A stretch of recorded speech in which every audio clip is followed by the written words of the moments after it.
কলিয়াবৰ কুঠৰিবাগৰিত উত্তপ্ত পৰিস্থিতি। কাৰ্বি ছাত্ৰ সন্থা আৰু কাজিৰঙা দাঁতি কাষৰীয়া ৰাইজৰ সহযোগত 715 নম্বৰ ৰাষ্ট্ৰীয় ঘাইপথ অৱৰোধ কৰি সাব্যস্ত কৰে প্ৰতিবাদ।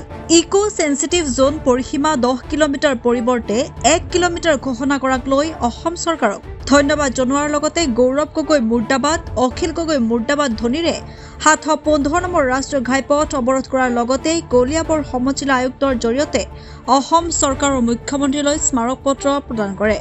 বহু সময় ধৰি উজনি নামনিমুৱা যাত্ৰীবাহী বাহন পথৰ ওপৰতে আবদ্ধ হৈ থাকে।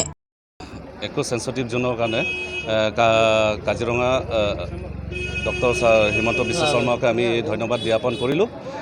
আজি আমি পিছ ৰেলি অহা কাৰণ একো সেন্সিটিভ জোন 10 কিলোমিটাৰ আগতে আমি তেনেকুৱাকৈ আমি ধাৰণা আহিছোঁ আৰু আজি আমি ওলাই আহিবলগীয়া হৈছে। বাহিৰৰ পৰা কমেণ্টকেইটা আহি থাকে, মানে ইয়াত এইটো এৰিয়া 1 কিলোমিটাৰ নহয় 10 কিলোমিটাৰ কৰিব লাগে, তেনেকুৱা যোৱাকালি এনেকুৱা ধাৰণাও হৈছিলে কহৰা।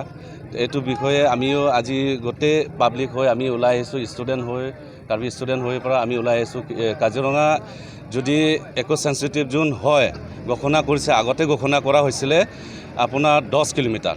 10 কিলোমিটাৰ পৰা এতিয়া 1 কিলোমিটাৰ। 1 কিলোমিটাৰ এৰিয়া আমাৰ 10 কিলোমিটাৰ এৰিয়া আমি ঘৰো বনাব নোৱাৰোঁ, কাৰোবাৰ বাউণ্ডেৰী ৱাল কৰিব নোৱাৰে, কাৰোবাৰ লেট্ৰিন এটা বনাব নোৱাৰে, টিউবৱেল এটা বহাব নোৱাৰে। তেনেকুৱাকৈ আমি এনেকুৱা ধাৰণা আৰু লাগি আহি আছোঁ মানে এইটোৱে। প্ৰতিবাদ আন্দোলনটো আমি এইটো কাৰণে কৰিছোঁ যে আমাৰ কাজিৰঙা ইকো সেন্সিটিভ জোন যিহেতু 10 কিলোমিটাৰলৈকে ঘোষণা কৰা হৈছিলে, আমাৰ অসমৰ মুখ্যমন্ত্ৰী ডক্টৰ হিমন্ত বিশ্ব শৰ্মা ছাৰে তেখেতে ঘোষণা কৰিলে যে 10 কিলোমিটাৰ 1 কিলোমিটাৰ হ'ব। এই তথ্যত আমি মানি লৈছোঁ 1 কিলোমিটাৰ যাতে হওক। আৰু এটা কথা আমি জনাব বিচাৰোঁ যে এই ইকো সেন্সিটিভ জোন লৈ পেলাই যাতে কোনো পলিটিক্স নকৰে, কাৰণ আমি জানো আমাৰ কাজিৰঙা 10 কিলোমিটাৰ যদি হৈ যায় কিমান আমি কষ্টত থাকোঁ, এইটো আমি বুজোঁ। তেখেতে নুবুজে। তেখেতে AC ৰুমৰ পৰা কথা কৈ থাকিলে নহ'ব, ক'ৰবাত গুৱাহাটী, ক'ৰবাত যোৰহাট, ক'ৰবাত বোকাখাটৰ মানুহ ইয়াত এইবিলাক কথা কৈ থাকিলে নহ'ব। কাৰণ আমি জানো জন্তু জানোৱাৰ মৰম নকৰা নহয়, আমি মৰম কৰোঁ। প্ৰতিটো বানপানীত আমি গোটেই কাৰ্বি আংলঙৰ মানুহে ফৰেষ্টৰ লগত গোটেই ৰাতি মিলি পেলাই আমি জন্তু জানোৱাৰৰ কাৰণে আমি ছেফটিৰ কাৰণে আমি যাওঁ। তো আমি এইটোৱে বিচাৰোঁ যে 10 কিলোমিটাৰ নহয়, আমাৰ ইকো সেন্সিটিভ জোনটো 10 কিলোমিটাৰ নহয়, 0 কিলোমিটাৰো আমি মাটি দিব নোৱাৰোঁ। 0 কৰিব লাগে চব, দাবী 0 হয়।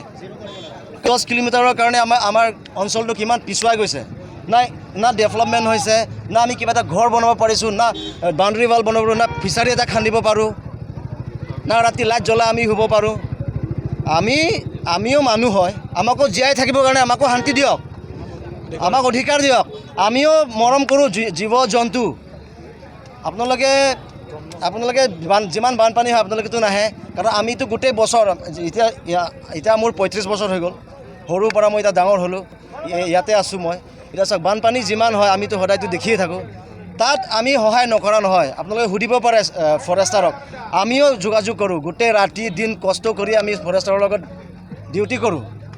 তো আমাক কিয় এই বিষয়লৈ আমাক ৰাইজক ইমান কষ্ট দি আছে, আমি এইটোৱে ক'ব বিচাৰোঁ। অসমৰ মুখ্যমন্ত্ৰী CM sir doctor Himanta Biswa Sarma যিটো ঘোষণা কৰিলে 1 কিলোমিটাৰ, সেইটো আমি মানি লৈছোঁ। কলিয়াবৰৰ পৰা মুনিলাল গুপ্তাৰ ৰিপৰ্ট, নৰ্থ ইষ্ট ভিউ।